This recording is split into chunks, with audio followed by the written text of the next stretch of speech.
Item ಯಾವುದೇ ಇರಲಿ try ಮಾಡಿ ಆಚಿ ಚಿಕನ್ ಮಸಾಲಾ.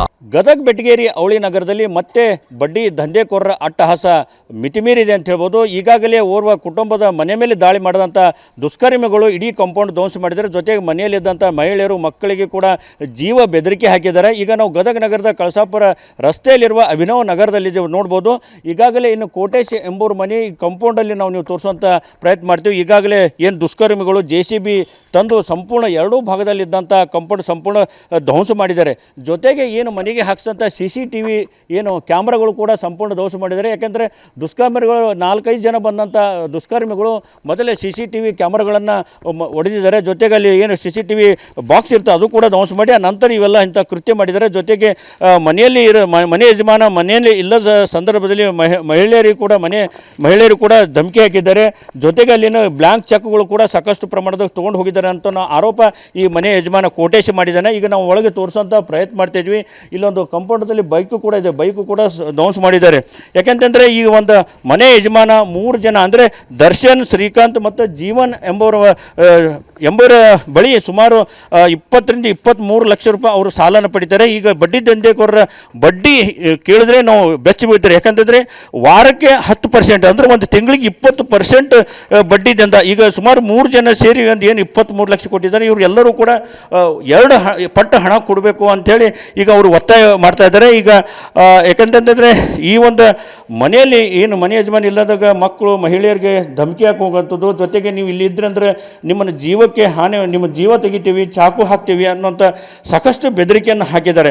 ಹೀಗಾಗಿ ಇಡೀ ಕುಟುಂಬವೇ ಈ ಮನೆ ಖಾಲಿ ಮಾಡಿ ಈಗ ಮನೆಯನ್ನು ತೊರೆದಿದ್ದಾರೆ. ಹೀಗಾಗಿ ಈಗ ಮನೆ ಯಜಮಾನರು ಕೂಡ ನಮ್ಮ ಜೊತೆ ಇದ್ರೆ ಮಾತಾಡೋಣ, ಯಾವ ಕಾರಣಕ್ಕಾಗಿ ಅವರು ಸಾಲ ಮಾಡಿದ್ದಾರೆ ಅನ್ನುವಂಥದ್ದು ಏನೆಲ್ಲ ಆಗಿದೆ. ಸರ್, ಕಾಂಪೌಂಡ್ ಧ್ವಂಸ ಮಾಡಿದ್ದಾರೆ, ಯಾವ ಕಾರಣಕ್ಕಾಗಿ ಮಾಡಿದ್ದಾರೆ, ನೀವು ಸಾಲ ಮಾಡಿದಿರಿ, ಏನು ಬಡ್ಡಿ ಎಷ್ಟು ಪರ್ಸೆಂಟೇಜ್ ಇತ್ತು, ಏನೆಲ್ಲ ಆಗಿದೆ? 10% ಬಡ್ಡಿ ರೀ, 10% ಬಡ್ಡಿ ರೀ ತಿಂಗಳಿಗೆ. ಇದು 15 ದಿವಸಕ್ಕೆ ರೀ, 15 ದಿವಸಕ್ಕೆ 10% ಬಡ್ಡಿ. ನಾ ಮನೆ ಬಳಕೇನು ಸಾಲ 1 ರೂಪಾಯಿ ಮಾಡಿಲ್ಲ ರೀ, ಕ್ಯಾಶಿನ ಸಂಬಂಧ ಸಾಲ ಮಾಡಿದ್ದೀನಿ ರೀ. ಅಲ್ಲೇ ಗೋವಾ ಸಂಬಂಧ ಸಾಲ ಮಾಡಿದ್ದೀನಿ ಅವ್ರ ಕಡೆ. ಒಳ್ಳೆ ಬಡ್ಡಿ ಹಾಕ್ಕೊಂತ ಇದ್ದೆ. ಬಡ್ಡಿ ನಿಂತಾಗ ಏನಂದ್ರು 8 ಲಕ್ಷಕ್ಕೆ 18 ಲಕ್ಷ ಮಾಡಿದರು, 10 ಲಕ್ಷಕ್ಕೆ 10 ಲಕ್ಷ ಮಾಡಿದರು. ನೀ ಕೊಡು ಅಂದರು. ಇಲ್ಪ ನಾ ಅಸಲು ಐತಲ್ಲ ಅಸಲು ಕೊಡ್ತೀನಿ, ನಾನೀಗ ಅವಾಗ ಇದ್ದಾಗ ಕೊಟ್ಕೊಂತ ಬಂದೀನಿ, ಮನಿನೇ ಖಾಲಿ ಮಾಡೀನಿ, ಕಬ್ಜೆ ಹಾಕ್ತೀನಿ, ಕೊಡ್ತೀನಿ ಅಂದರು ತಡ್ಕೊಳ್ರು. ಕಾಂಪೌಂಡ್ ಕೆಡ್ತಾರೆ, ಇಲ್ಲ ಮನೆ ಖರೀದಿ ಕೊಡು ಅಂತೇಳಿ ಚೌಕು ಹಿಡಿತಾರೆ, ಧಮಕಿ ಮಾಡ್ತಾರೆ. ಮಗನ ನಮ್ಮ ದೊಡ್ಡ ಮಗನ ಕಿಡ್ನಾಪ್ ಮಾಡಕ್ಕೆ ಬಂದಿದ್ರು. ಅವ್ರ ಅನ್ನಾರು ಹೇಳಿಂದ ಬಿಟ್ರು, ಕಾರ್ನಾಗ ಹಚ್ಚಿದ್ರು. ಅವ್ರ ಅನ್ನಾರು ಹೇಳಿಂದ ನನ್ನ ಮಗನ ಬಿಟ್ರು. ಹಂಗಾಗಿ ಹೆದರಿ ನಾನು ಕುಟುಂಬನ ತವ್ರ ಮನೆಗೆ ಕಳಿಸಿದ್ದೀನಿ ಸರ್. ಹ್ಞೂ ಸರ್. ಎಷ್ಟು ಯಾರ್ಯಾರ ಕಡೆ ಮಾಡಿದ್ರಿ? ನಾನು ಶ್ರೀಕಾಂತ್ ಕಡೆ ಮಾಡೀನಿ, ಜೀವನ್ ಕಡೆ ಮಾಡೀನಿ, ದರ್ಶನ್ ಕಡೆ ಮಾಡೀನಿ ಸಾಲ ಮಾಡೀನಿ ರೀ. ಆರು ದರ್ಶನ್ ಅನ್ನೋನು ನನಗೆ 15 ಲಕ್ಷ ಕೊಡೋದೈತವ, ನನ್ನ ಕಡೆ ಇಸ್ಕೊಂಡಿದ್ದಾನೆ. ಆ 15 ಲಕ್ಷ ಕೊಡೋಲ್ಲ ಅಂತ ತನ್ನ ರೊಕ್ಕ ನಾವು ಕೊಡ್ಬೇಕಂತ. ಇವ್ರು ಸಾಲ ಮಾಡಿದ್ವಿ, ಏನೆಲ್ಲ ಆಸ್ತಿ ಮಾರಾಟ ಮಾಡಿದ್ರಿ ನೀವು? ಈಗ ನಾನು ಅಪ್ಪರ್ ಹೆಸರಲ್ಲಿ ಇದ್ದಿದ್ದು 2 ಹೊಲ ಮಾರೀನಿ. ಇದ ವರ್ಷದಾಗ 2 ಎಕರೆ 4 ಎಕರೆ ಮಾರಿದ್ದೀನಿ. ಆಮೇಲೆ ನನ್ನ ಹೆಸರಲ್ಲಿ ನಾ ತೊಗೊಂಡಂಥ ಆಸ್ತಿ ಲೇಔಟ್ ಆಗಂಥದ್ದು ಭಾಳ ಕಷ್ಟ ಆಗ್ಬಿಡ್ತು ಸರ್. 50 ಲಕ್ಷ ಕೊಟ್ಟು ತೊಗೊಂಡು ಕದಂಬೂರು ಹೊಲ ಅನ್ನೋದು ಮಾರಿದ್ದೀನಿ. ಲೇಔಟ್ ಮಾಡ್ತೀನಿ, ನಾ NKGP ಮಾಡ್ತಿದ್ದೆ. ನಾ ಈ ಚಡ್ದಾವಲ್ಲ, ಒಬ್ಬ ನಮ್ಮ ದೋಸ್ತ್ ಕರ್ಕೊಂಡೋಗಿ ಗೋವಾಕ್ಕೆ. ಆದ್ರೆ ನಾ ಮಾಡೀನಿ ಅಂತೇಳಿ ಇನ್ನೊಬ್ರು ಯಾರು ನನ್ನ ಶತ್ರುನೂ ಹೋಗ್ಬಾರ್ದು ಗೋವಾಕ್ಕೆ. ಅಂದ್ರೆ ಗೋವಾ ಹಂಗೈತಿ ಸರ್. ಅದು ಕಡಿಮೆ ಅಂದ್ರೆ ಈ 1 ವರ್ಷದಾಗ ನಾನು 4 ಕೋಟಿ ರೂಪಾಯಿ ಮ್ಯಾಲೆ ರೊಕ್ಕ ಹಾಕಿದ್ದೀನಿ ಸರ್. 4 ಕೋಟಿ ರೂಪಾಯಿ ಅಲ್ಲಿ ಹಾಕಿದ್ದೀನಿ ಸರ್. 4 ಕೋಟಿ ರೂಪಾಯಿ ಸೋತಿದ್ದೀನಿ ಸರ್.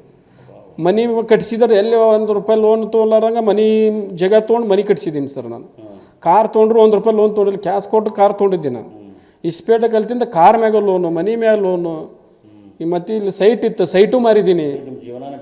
ಜೀವ ಎಲ್ಲ ರೋಡಿಗೆ ಬಂದ್ಬಿಟ್ಟೈತೆ ಸರ್, ಏನಿಲ್ಲ. ಆಮೇಲೆ ಈ ಬರ್ಬಾರ್ದಾಗೈತೆ ಅನ್ಸ ಇವ್ರು ನಾನು ಇರಾಕ್ ಬಿಟ್ರೆ ಅವ್ರ ರೊಕ್ಕ ಏನೈತೆ ಅಸಲು ಕೊಡೋ ನಾ ಕೊಡ್ತೀನಿ ಸರ್. ಆದ್ರೆ ನನ್ನ ಜೀವಕ್ಕೆ ಏನಾಗಬಾರ್ದು, ನನಗೆ ಇರಾಕ್ ಬಿಟ್ರೆ 1 ವರ್ಷ ನಾ ದುಡಿತೀನಿ, ಐತಿ ಶಕ್ತಿ ಐತಿ, ದೇವ್ರು ನಂಗೆ ಶಕ್ತಿ ಕೊಟ್ಟಾನ. ನನಗೆ ಭಗವಂತ ಎಲ್ಲಿದ್ರು ರೊಕ್ಕ ಕೊಡ್ತಾನೆ. ನಾನು ಇರಾಕ್ ಬಿಡವಲ್ಲ ಸರ್, ಅವ್ರು ಬಿಡ್ತಾ ಇಲ್ಲ. ಅವ್ರು 1 ವರ್ಷ ಇಡಕ್ಕೆ ಬಿಡಿದ್ರೆ ಅವ್ರ ರೊಕ್ಕ ನಾ ಕೊಡ್ತೀನಿ, ದುಡಿತೀನಿ ನಾನು. ಇಲ್ಲಿ ಗದಗ ಒಳಗೆ ನಿಲ್ಲಿಸ್ಕೊಡೋಲ್ರಿ. ನಾ ಇವತ್ತು ಬಂದೀನಿ ರೀ, ಪೊಲೀಸರು ಸೈಬರ್ ಬಾ ಅಂದಿದ್ದಕ್ಕೆ ಬಂದು, ಇಲ್ಲ ನಾ ಬರ್ತಿದ್ದಿಲ್ಲ, ಜೀವ ಭಯ ಆಯ್ತು ಸರ್.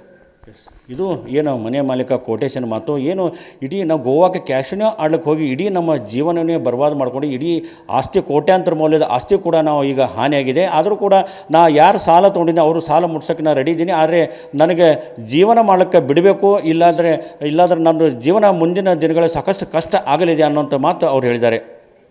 ಕ್ಯಾಮ್ರಾಮನ್ ಶಂಭು ಜೊತೆ ಸಂಜೀವ್ ಪಾಂಡ್ರೆ, TV9 ಗದಗ.